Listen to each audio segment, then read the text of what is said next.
Nascido no dia 4/4/2001, eu nunca perdi o jeito de errar. No meu primeiro dia de escola, eu chorei até que minha mãe me levasse embora. E do segundo até o último dia do terceiro ano, acho que eu me tornei assim um dos melhores exemplos de todo do que não se deve fazer.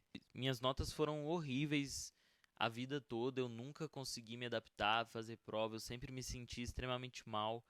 Eu tentava muito, muito, muito, assim, eu sentava na primeira fileira e falava: hoje eu vou prestar atenção, hoje eu vou conseguir entender, e rapidamente eu ia para outros universos e não conseguia e não entendia o porquê disso, e eu me sentia extremamente inferior, burro.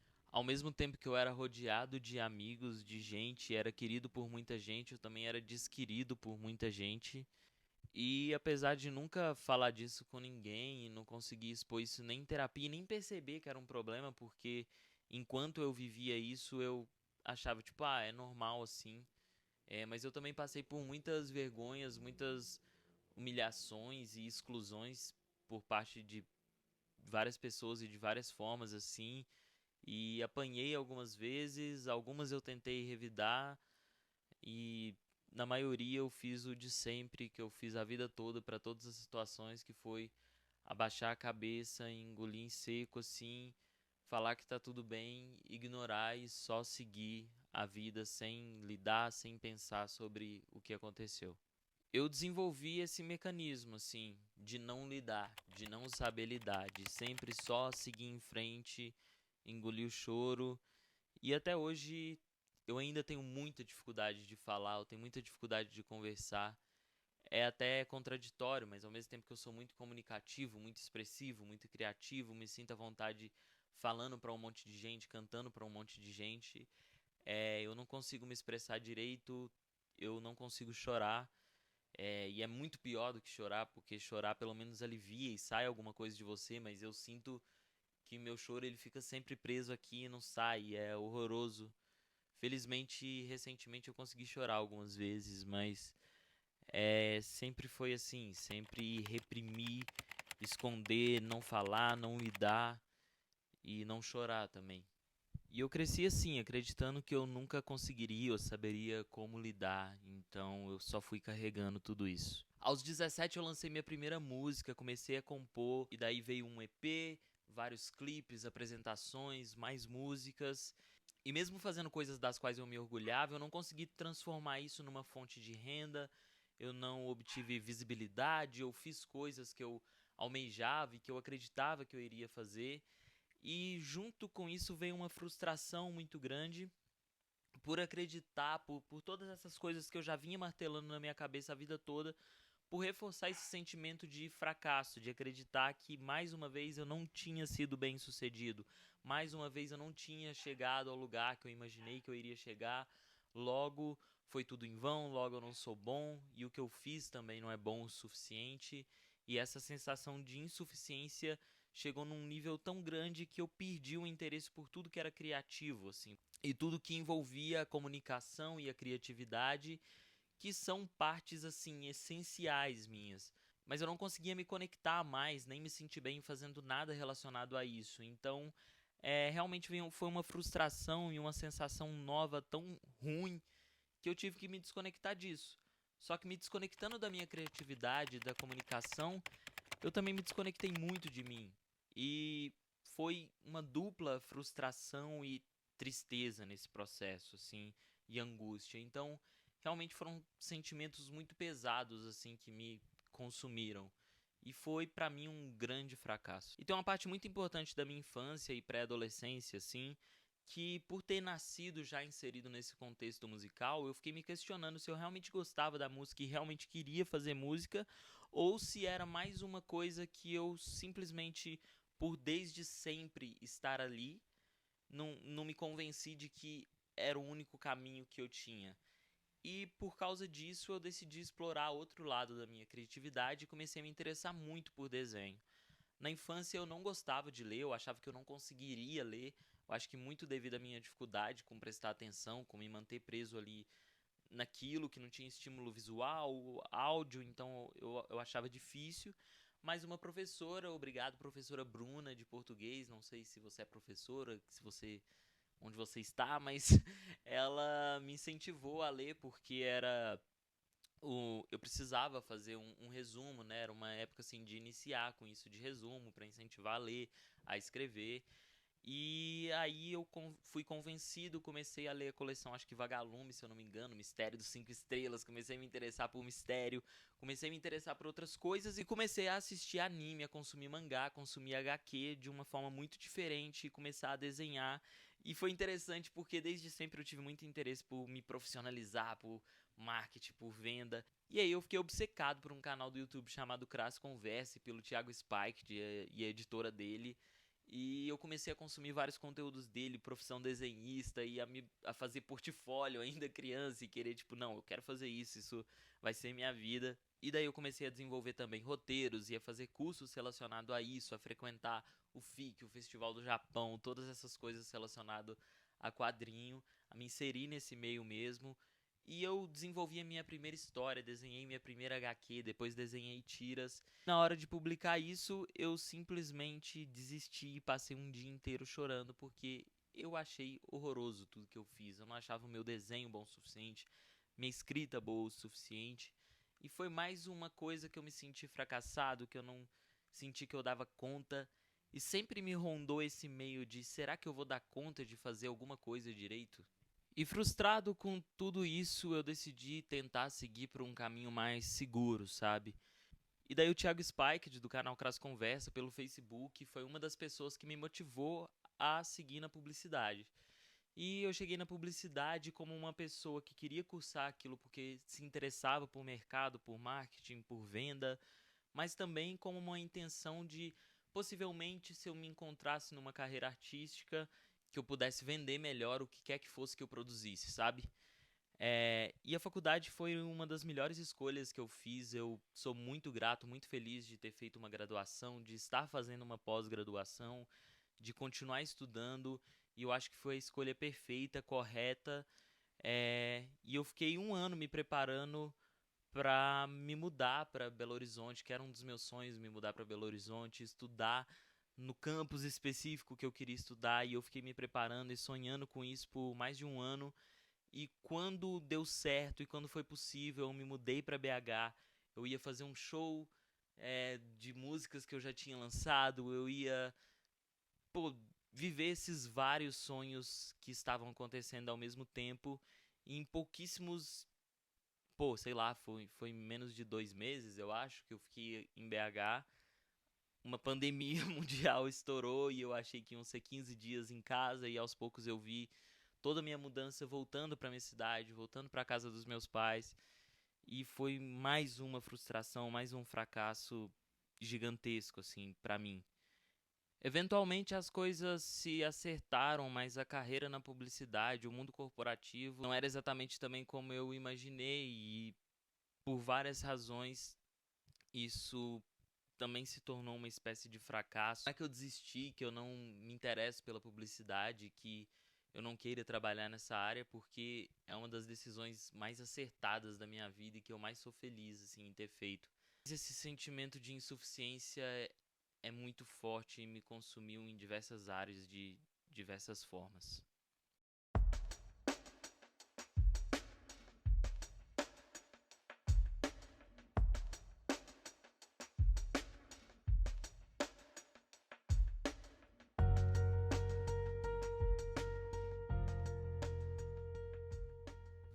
Oi, eu sou o Vinícius, eu tenho 24 anos e eu nasci e fui criado na cidade de Santo Antônio do Monte. Filho de Arlene, que sonhava em ser jornalista, adorava comunicação, escrevia poesia, participava de todos os teatros e tudo que era possível na escola.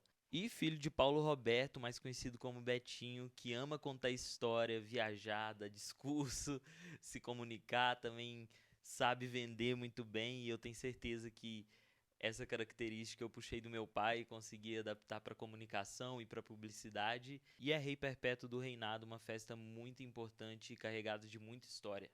Meu avô é caminhoneiro e até hoje ele tem um quarto cheio de ferramentas e de coisas que ele utilizava para construir banco, coisa para casa. E essa outra parte inventiva de querer construir, de querer fazer coisas nesse estilo que a gente chama de do it yourself na internet e tal, veio muito por causa dele. Eu era muito apaixonado e até hoje eu sonho em ter uma parede cheia de ferramentas e coisas para eu poder criar coisas aleatórias como eu sempre fiz e documentar isso. Assim como eu e meu irmão, todos os vizinhos do bairro onde a gente cresceu eram apaixonados por música e a gente vivia fazendo competição de som, indo na casa um do outro para tocar instrumentos diferentes e falar sobre música. Eu nunca consegui me guiar pela lógica tradicional de ensino e nem pelas coisas que muitas pessoas que passaram por esses métodos mais tradicionais esperavam de mim ou tentavam me ensinar. E nunca consegui me concentrar nas aulas da escola, porque todo o período da aula eu estava viajando em outro universo, criando personagens, inventando histórias, inventando música, pensando sobre invenções e sobre o que o futuro e eu mesmo e coisas que eu poderia fazer e ser. Assim como o meu ensino, a minha mesa, meu quarto, meu guarda-roupa, todas as minhas coisas sempre tiveram uma bagunça e uma desorganização que na minha cabeça faziam muito sentido. E é óbvio que com o amadurecimento a gente vai sentindo necessidade de organizar as coisas de outro modo e que são visualmente mais organizadas e mais fáceis e mais funcionais. E isso é extremamente importante e não era uma qualidade minha. Mas hoje eu compreendo que a minha forma de organização e de pensar as coisas não é igual à da maioria das pessoas. E isso muitas vezes me fez sentir também menor e não pertencente a muitos espaços, a muitas conversas e a várias coisas que as pessoas pensavam e enxergavam como certo e errado e eu não. E daí eu acabava me sentindo de novo nesse fracasso, sendo que na verdade eu só não entendi a minha forma de ver o mundo e como lidar com ela e quais as melhores ferramentas para ser funcional nesse jeito de enxergar as coisas.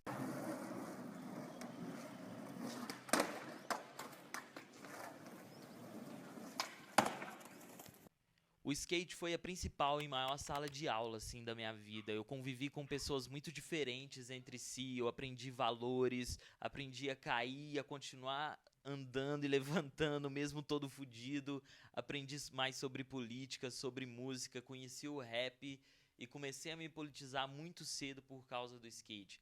Eu tenho certeza que se não fossem os amigos, o tempo que eu passei me dedicando ao esporte e aprendendo esses valores e aprendendo mais sobre o skate, eu nunca teria me tornado a pessoa que eu sou hoje. E eu sou muito feliz com quem eu sou hoje, com os valores e com tudo que eu acredito. E eu sei que muito disso eu devo ao esporte, eu devo ao skate. Eu sempre fui viciado em arte. Toda vez que eu descobria um novo artista, uma nova música, uma nova banda, ou me interessava por algo como o skate, eu nunca me contentava com só vivenciar aquilo, ou com só consumir o produto pronto ali. Eu sempre queria saber dos bastidores, eu sempre queria saber da história do artista, queria saber da história da arte ou daquilo que eu tava curioso do esporte. Assim como eu fiz com o skate, de tipo tentar descobrir mais sobre a história do skate, entender sobre como o skate funciona e aprender sobre quais as melhores peças e como montar e como, sabe, várias coisas que não eram exatamente necessárias. Eu sempre fiz isso com tudo, com artistas que eu me interessava e eu ia atrás da história e como surgiram as músicas e documentário. E por essa razão eu me aventurei a criar muitas coisas também. Assim como eu fiquei super curioso com skate, eu tentei replicar a construção, como construir um skate, né? Construindo skates de dedo. E eu fiz muitas geringonças, muitas gambiarras e coisas malucas que muitas delas eu tive apoio do meu pai para construir algumas coisas e fazer todas essas maluquices criativas e passear por todos esses universos que eu criava, assim. Eu acho que durante um período da infância eu era mais interessado na caixa do brinquedo do que no próprio brinquedo, porque é, eu queria fazer coisas com papelão, construir prédios e, enfim, sempre foi assim. Considero que eu me formei na curiosidade e eu acumulei um acervo assim muito rico, grandioso e foda de informações, de conhecimento que não são muito valorizados pelo ensino tradicional. Não o que eu aprendi não é valorizado, porque tem muitas coisas que são sim, mas a forma de aprendizado com a qual eu me encontrei e que eu consegui me desenvolver não foi a tradicional. Por causa disso, eu ouvi muito que eu não tinha cabeça ou espaço na cabeça para aprender o que realmente importava. Então, até o meu conhecimento eu desvalorizava e eu me achava burro por, na verdade, não atender a expectativa de outras pessoas. Mas hoje eu vejo que o meu conhecimento é tudo que eu tenho, tudo que me guiou e que me possibilita, inclusive, hoje estar me dedicando ao YouTube, estar me dedicando a fazer algo que eu sempre sonhei, me comunicar e expor ideias e compartilhar ideias, e eu sei que isso só é possível por causa de todo o conhecimento que eu acumulei, de tudo que eu sei. Assim como os meus valores também vieram desses conhecimentos. Eu tentei listar para esse vídeo coisas que eu poderia falar e camadas da minha vida e da minha existência, de quem eu sou, que eu poderia abordar para tentar compartilhar um pouco do sentimento que me moveu a gravar esse vídeo, é o que eu já senti, o que eu sinto e como eu me sinto agora. Mas são tantas camadas, é tão difícil falar, transpor, compartilhar o que a gente pensa, a forma de ver o mundo, principalmente, que eu não soube nem o que escolher e eu fiz o mais orgânico possível. Mas uma coisa que me deixa feliz é que eu sei que esse é só o início do canal e que eu tenho uma vida inteira para tentar compartilhar a minha forma de enxergar o mundo com vocês. Não se sentir pertencente ou compreendido gera uma solidão e abala a autoestima de uma forma muito séria. Mas ainda assim eu sempre me vi como um em um milhão de uma forma boa. Quem cresce com medo de falar, uma hora sente a necessidade de ser ouvido. Eu cresci assistindo o YouTube sem saber que essa plataforma se tornaria a minha casa e o local onde eu pudesse me expressar e compartilhar o meu jeito de enxergar a vida. No dia que eu escrevi o roteiro desse vídeo, era para acontecer a minha primeira live, que não aconteceu pelo meu equipamento não dar conta do formato. Isso foi mais uma frustração e mais uma coisa que me paralisaria, queria me paralisar um tempo atrás. Mas não foi o caso, porque agora eu realmente consegui me estruturar, amadurecer e estar pronto para produzir conteúdo de uma forma que não interessa o que aconteça, vai dar certo porque é a única opção, parece, sabe? Muita coisa aconteceu esse ano, muitas coisas me fragilizaram e me impossibilitaram de me ver bem, de me ver motivado ou enxergar alguma coisa, e a produção de conteúdo tem sido uma salvação no meio de tudo isso. Eu não tenho os equipamentos para realizar todos os formatos e fazer esse projeto de todas as formas que eu imaginei, mas eu sei que ao longo da minha caminhada aqui, tudo isso vai se materializar e vai ser possível na hora certa. O que interessa hoje é que eu tenho alguns microfones, um celular, 2 luminárias de mesa, e com isso eu vou fazer o possível para contar as minhas histórias da melhor forma possível. E eu sei que tem quem queira ouvir. Demorei quase 25 anos para entender a frase do Marcelo Yuca, que diz que quando o instrumento do medo não funciona, a gente adquire um poder inimaginável. Mas eu finalmente compreendi, e esse canal é uma das formas da minha compreensão dessa frase se materializando. Hoje eu sei que eu não fracassei, eu só existi, vivi, me aventurei por aí, aprendi um monte de coisa, e uma hora a gente consegue condensar tudo aquilo que a gente aprendeu, tudo que a gente gosta, e colocar toda essa energia e todas essas informações em um lugar que vale a pena se empenhar. Se você curtiu esse vídeo e quiser descobrir um pouco mais a minha forma de enxergar a vida, o universo e tudo mais, eu te espero no próximo vídeo.